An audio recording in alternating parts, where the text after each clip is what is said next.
Buen día, continuando con el tema de antibióticos, inhibidores de la síntesis proteica. Hoy vamos a explicar el grupo de las lincosamidas y fenicoles. Las lincosamidas son un grupo de antibióticos que están relacionados con los macrólidos. Si recordarán, lo vimos en la clase anterior. Y estos están relacionados en cuanto a su mecanismo de acción y en algunas características que las vamos a ir viendo. También son productos de fermentación del Streptomyces. Como pueden ver, dentro del grupo de las lincosamidas tenemos a la lincomicina y posteriormente se obtuvo la clindamicina. La clindamicina tiene mayor actividad bacteriana y mejores propiedades farmacocinéticas. Sin embargo, la estructura química las diferencia a este grupo lincosamidas de los macrólidos. Recordarán que los macrólidos estaban formados por una lactona macrocíclica y 2 o 3 restos de desoxiazúcares que en general eran hexosas. En cuanto a la lincomicina, es un monoglúcido con una cadena lateral aminosídica, mientras que en la clindamicina se sustituye el hidroxilo del carbono 7 por un átomo de cloro, como lo pueden observar en la diapositiva. Estas estructuras hacen que el grupo de las lincosamidas sean solubles en agua y en etanol, estables frente a un pH ácido y débilmente alcalinas. Como les comenté previamente en el teórico anterior, que los macrólidos y las lincosamidas tienen el mismo mecanismo de acción. Entonces, este grupo de las lincosamidas van a actuar bloqueando la síntesis de proteínas mediante la inhibición de la traslocación por unión reversible a la subunidad ribosómica 50S. Específicamente lo van a hacer sobre la peptidiltransferasa. Es el mismo mecanismo de acción que los macrólidos, ya visto en la clase anterior. De esta forma se va a impedir la formación de la cadena peptídica. Produce un efecto de tipo reversible sobre la peptidiltransferasa, entonces hace que las lincosamidas en concentraciones terapéuticas actúen como bacteriostáticos, como lo pueden observar. En la diapo van a observar el esquema a nivel superior, en donde se grafican los distintos mecanismos de acción de los distintos antibióticos, y específicamente en el esquema inferior izquierdo van a observar el mecanismo específico de estos antibióticos, como ser lincosamidas, que comparten también el mismo mecanismo con los macrólidos, ya explicado en la clase anterior. Entonces, este grupo de las lincosamidas, al ser bacteriostáticos, van a ser efectivas principalmente contra bacterias gram positivas, anaerobias, aerobias y micoplasmas. Pero a diferencia de los macrólidos, son prácticamente ineficaces contra todos los gram negativos. Esa es la particularidad que tiene este grupo de fármacos. ¿Y por qué se da esto? Porque las lincosamidas, no tienen receptores, entonces, para lincosamidas en sus ribosomas, entonces no actúa sobre gram negativos. Y por lo tanto son de espectro estrecho, no de espectro amplio como los macrólidos. En general, la clindamicina es más efectiva, ya lo habíamos comentado, que la lincomicina. Esto hace que su principal aplicación sea en el tratamiento de las infecciones contra estafilococos, cuando no sea posible la utilización de la benzilpenicilina, que es un beta-lactámico. Actúa contra estafilococcus intermedios, estafilococcus aureus y bacterias anaerobias, también sobre toxoplasma y micoplasma, y algunos protozoarios. En cambio, la lincomicina es menos efectiva y actúa en general contra micoplasma, algunas anaerobias y aerobios gram positivos. Eso es en cuanto entonces al espectro de acción. Recuerden entonces que las lincosamidas solamente son efectivas contra gram positivos, no sobre gram negativos, y dentro de esto sobre bacterias anaerobias, aerobias y micoplasmas. Con respecto a la farmacocinética de este grupo de fármacos, las lincosamidas entonces son compuestos alcalinos, son drogas muy liposolubles, con volúmenes de distribución aparente relativamente altos. En general se absorben bien a través del tracto gastrointestinal, especialmente en forma de sal, en forma de clorhidrato de clindamicina, que es la formulación más empleada. La presencia de alimentos en el estómago afecta en mayor medida la absorción de la lincomicina, más que en la clindamicina. Entonces hay que tener en cuenta la presencia de alimento, sobre todo en lincomicina. Se distribuye ampliamente en muchos tejidos y líquidos corporales, alcanzando fácilmente distintos tejidos como ser la próstata, los huesos, atraviesa la barrera placentaria, aunque no alcanza concentraciones notables a nivel del líquido cefalorraquídeo. En cuanto a la metabolización, entonces la biotransformación de las lincosamidas, sobre todo de la clindamicina, se produce a nivel hepático, y con respecto a la lincomicina solamente se metaboliza un 40% y el resto se elimina por bilis en forma inalterada, y la eliminación con respecto a la clindamicina va a ser principalmente a través de orina. En cuanto a las interacciones de este grupo de fármacos, estas drogas son antagonistas con el grupo de los fenicoles, como el cloranfenicol, que lo vamos a ver posteriormente, y con los macrólidos debido a su similar mecanismo de acción. Y también son antagónicas con el grupo de los beta-lactámicos, principalmente con la penicilina y ampicilina por su espectro. La administración oral con caolina o pectina disminuye la absorción, pero hay que tener en cuenta, bueno, lo vamos a ver más a nivel de la toxicidad, que por vía oral en herbívoros estos medicamentos no se dan por su toxicidad. Y con respecto al sinergismo, aumenta su espectro de acción, por ejemplo, si administramos conjuntamente la clindamicina con gentamicina para aumentar entonces el espectro. Ambas se usan en el caso de perforación intestinal o salida del contenido intestinal durante una cirugía. Entonces se usan conjuntamente estas drogas. También se puede combinar clindamicina con metronidazol digamos que se utiliza contra el Bacteroides fragilis. Esas son algunas entonces interacciones presentes de estos fármacos. Bueno, en general son drogas poco tóxicas, sin embargo hay que tener en cuenta que no se deben emplear en caballos, conejos, en cobayos, debido a su elevada toxicidad para estas especies, entonces está prohibido su uso. En estos puede provocar una enterocolitis grave, incluso la muerte.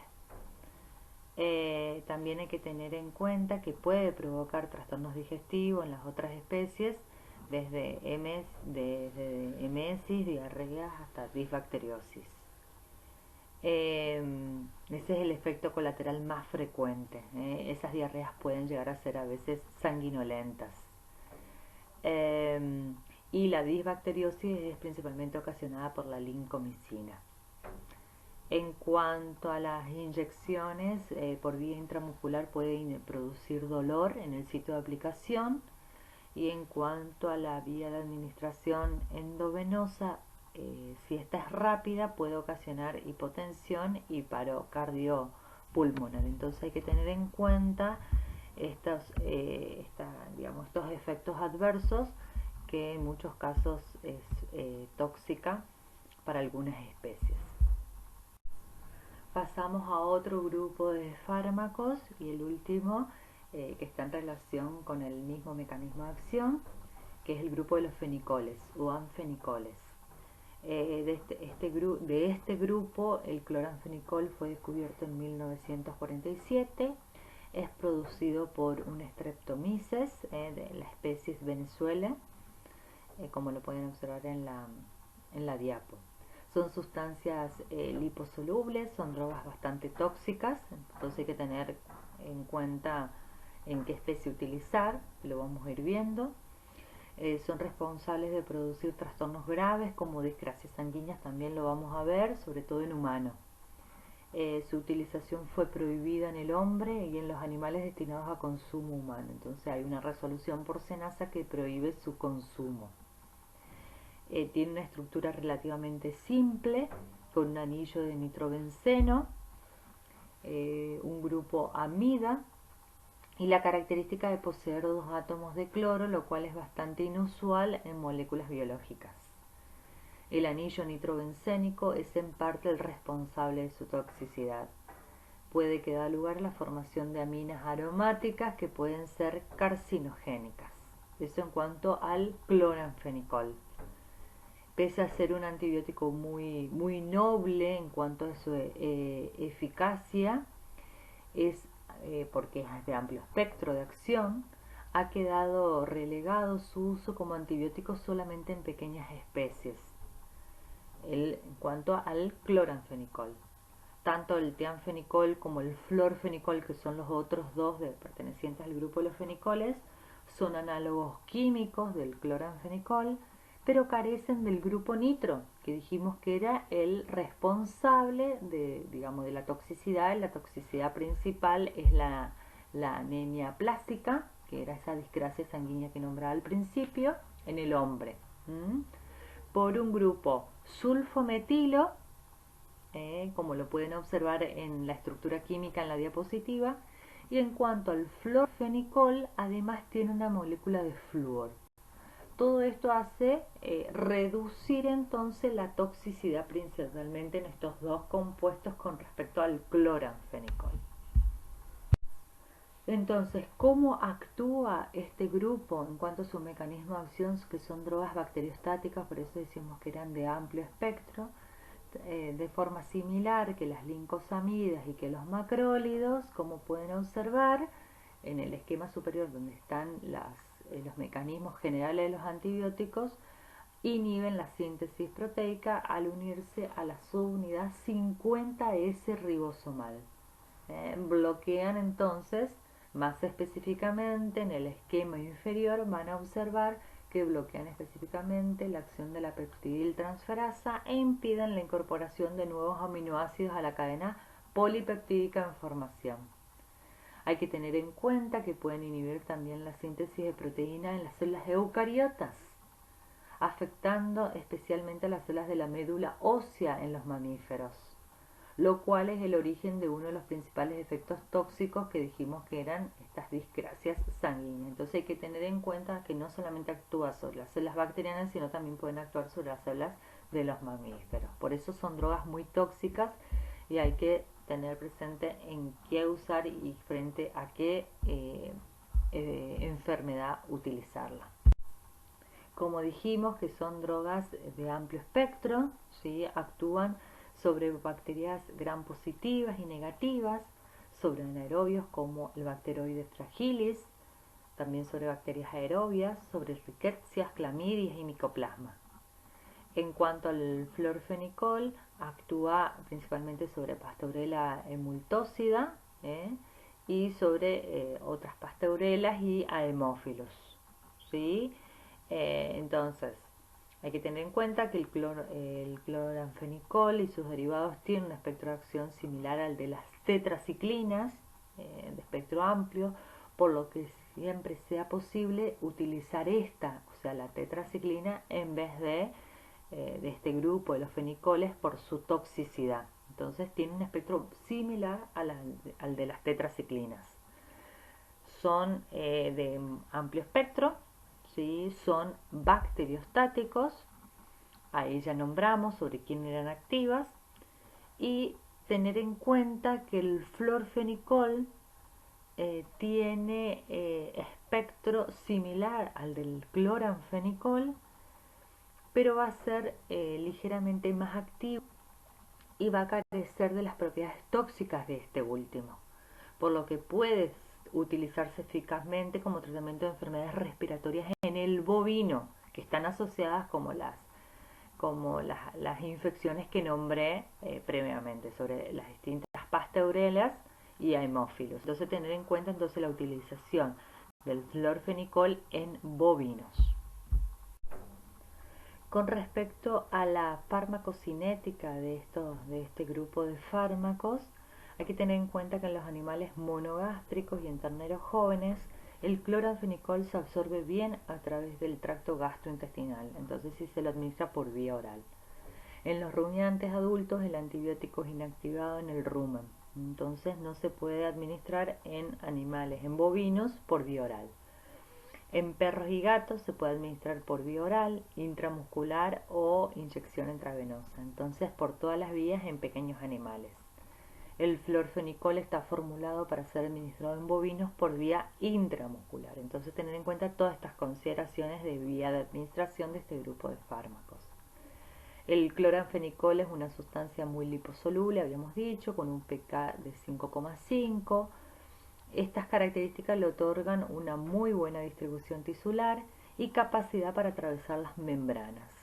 Una buena entonces absorción y una buena distribución. Tiene una tasa de unión a las proteínas relativamente bajas, entre 30 a 45%, difundiéndose rápidamente por todo el organismo y alcanzando los tejidos y fluidos corporales como el cerebro, líquido cefalorraquídeo o estructuras internas del ojo. Eso hay que tener en cuenta porque no todos los antibióticos llegan a estos líquidos, como habíamos dicho. Entonces hay que tener en cuenta la toxicidad también de estos fármacos. Entonces, por ejemplo, cuando se lo administra como colirio, es el antibiótico de mayor penetración en el ojo, llegando hasta el humor acuoso. El florfenicol pasa en menor proporción al sistema nervioso central y al ojo, pero su vida media es notablemente más prolongada. Tanto el cloranfenicol como el florfenicol pasan a la leche y a la placenta, entonces también hay que tener cuidado que no se pueda administrar tanto en hembras preñadas como en lactantes, que lo vamos a ver en la parte de toxicidad. El metabolismo hepático es la principal vía para eliminar estas drogas, conjugándose el antibiótico con el ácido glucurónico. Entonces por este proceso se produce la metabolización a nivel hepático, se produce entre un 80 y un 90%. El resto entre el 10 y el 20%, 10% en gato y 20%, 10% perdón, en perros y 20% en gatos, se elimina sin cambios por filtración glomerular a través del riñón. Esa es la eliminación. En cuanto al tianfenicol, no experimenta metabolismo hepático, entonces se va a eliminar a través de la orina en forma activa. Eso hay que tener en cuenta en cuanto al tianfenicol. Bueno, con respecto a las interacciones medicamentosas, la acción bacteriostática de los fenicoles, principalmente el cloranfenicol, puede inhibir la acción bactericida de los antibióticos betalactámicos. Entonces no se administra conjuntamente un bacteriostático con un bactericida. Además la presencia de cloranfenicol prolonga los efectos farmacológicos de otros fármacos, ya que es un potente inhibidor de la citocromo P450, entonces un inhibidor enzimático. Especialmente marcada es la potenciación del efecto de los barbitúricos, como el fenobarbital. No se debe administrar entonces conjuntamente los fenicoles con barbitúricos, porque puede potenciar o puede hacer más tóxica esta última droga. No debe administrarse tampoco conjuntamente con ionóforos como la monensina, porque puede producir alteraciones como degeneración muscular en algunas especies. En cuanto a la toxicidad de estos fármacos, que ya lo vinimos hablando desde que comenzamos la explicación de este grupo, Primero tenemos que conocer que el cloranfenicol dentro del grupo es la droga prohibida por SENASA para uso animales, según la resolución 253 de 1995. Entonces está prohibido para uso animales próximos a faena. También tenemos que tener en cuenta las discrasias sanguíneas que han sido reportadas en los humanos, tales como las alteraciones en la hematopoiesis, siendo la aparición de la anemia plástica es digamos, la afección más grave, y por esto entonces está prohibido el uso de estos fármacos en los animales para consumo humano.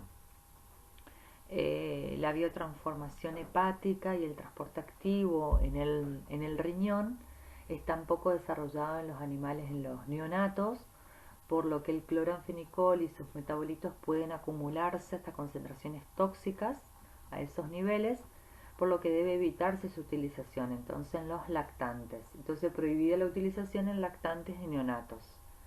Se ha descrito asimismo efectos teratógenos, por lo que debe evitarse su utilización también en hembras gestantes. No administrar entonces tampoco en hembras gestantes. En general, ese tratamiento se limita entre 7 a 10 días, que es un tratamiento por antibiótico.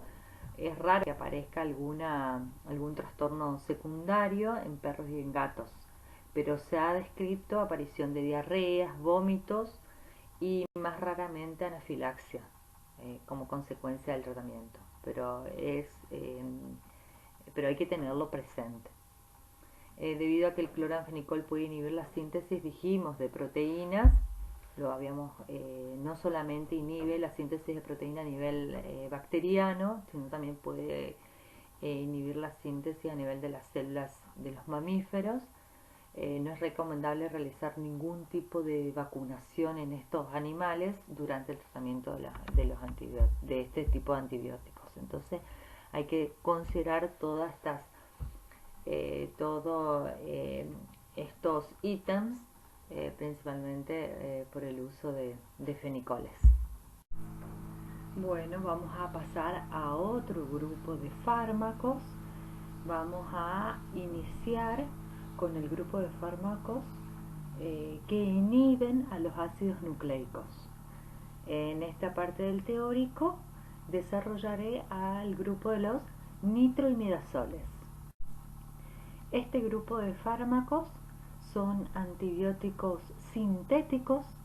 En la actualidad se conocen diversos compuestos que corresponden a este grupo, como el metronidazol, que es el más empleado en veterinaria, por eso lo van a ver en negrita en la diapositiva.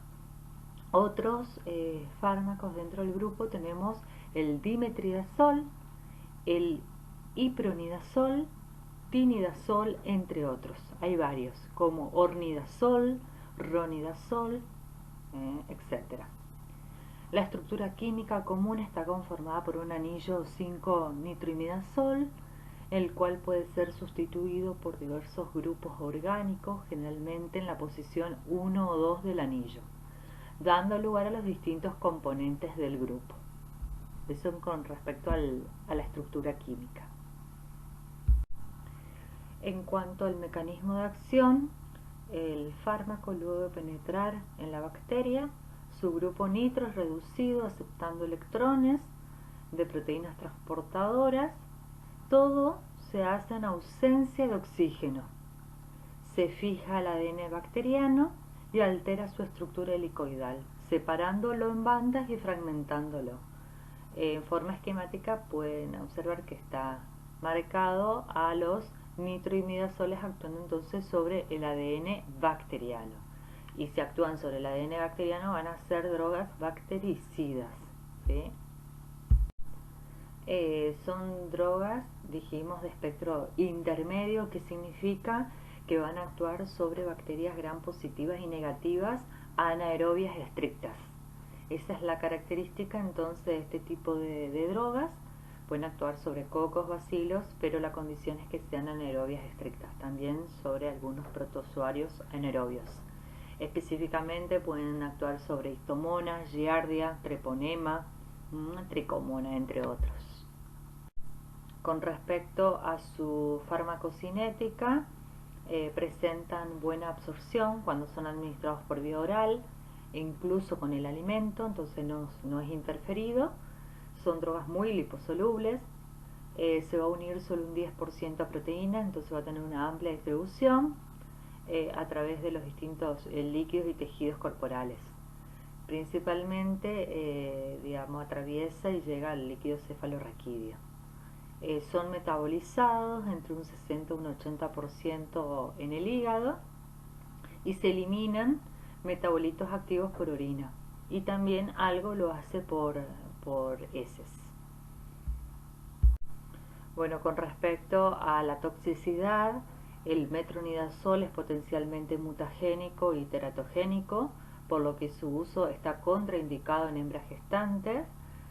No se administra en animales de abasto por ser unas drogas cancerígenas y teratogénicas, está también por resolución del SENASA. En caninos y felinos se ha observado efectos neurotóxicos, también hay que tener cuidado. Estos efectos son dependientes de la dosis, incluyen ataxias, convulsiones y nistagmo. El metronidazol puede ocasionar irritación y necrosis en el sitio de aplicación de inyección intramuscular. Y en cuanto a los gatos, se ha descrito cialorrea después de la administración oral del metronidazol. Entonces hay que tener en cuenta también el uso de estos fármacos no carecen de toxicidad.